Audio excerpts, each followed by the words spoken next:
গরিবদের গরিব করে রাখার দায় কাদের? এই প্রশ্নটি আসলে অনেকের কাছে মনে হবে অবান্তর, বা এটি কেমন প্রশ্ন, এটি কি রকম উত্তর হতে পারে, এরকম ভাবছেন হয়তো অনেকেও। আসলে গরিবদের গরিব করে রাখার পেছনে ধনীরাই দায়ী। সেটি কিভাবে? প্রথমত দেখুন, আমাদের দেশের কথাই ধরুন, যেখানে মাথা পিছু আয় দেখা যাচ্ছে যে বার্ষিক 2700 থেকে 2800 ডলারের মতো।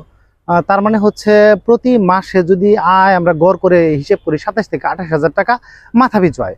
অর্থাৎ যেখানে সরকার বলছে প্রতিটি মানুষের মাথা পিছু আয় হচ্ছে 27 থেকে 28 হাজার, সেখানে বিভিন্ন কোম্পানিগুলো দেখুন, একজন মাস্টার্স পাস করা অথবা পাস ছাড়া কোনো কারিগরি দক্ষতায় অর্জিত কোনো শিক্ষা নাই, সেও কিন্তু দেখা যাচ্ছে যে 27-28 হাজার টাকা বেতনে চাকরি করতে পারছে না বা কাজ পাচ্ছে না।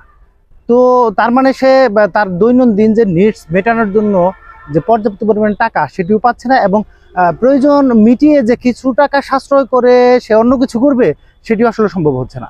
তার মানে হচ্ছে দেখা যাচ্ছে যে একটি গার্মেন্টস ফ্যাক্টরির মালিক, সে দেখা যাচ্ছে 2 বা 3 বছর বা 1 বছরের মধ্যে সে আরেকটা ফ্যাক্টরি করে ফেলছে। এখানে ব্যাপারটা হচ্ছে, মানে আমি এক্সাম্পল দেওয়ার জন্য বললাম, শুধু গার্মেন্টস ফ্যাক্টরি না, অন্য বিভিন্ন প্রতিষ্ঠানে দেখা যাচ্ছে যে তারা 3-4 বছরের মধ্যে বা আরো দেখা যাচ্ছে 2-3টি প্রতিষ্ঠান গড়ে ফেলছে। তার মানে তারা অতি মুনাফা করছে। অতি মুনাফাকে ইসলাম যেমন নিরুৎসাহিত করে, ঠিক একইভাবে রাষ্ট্র।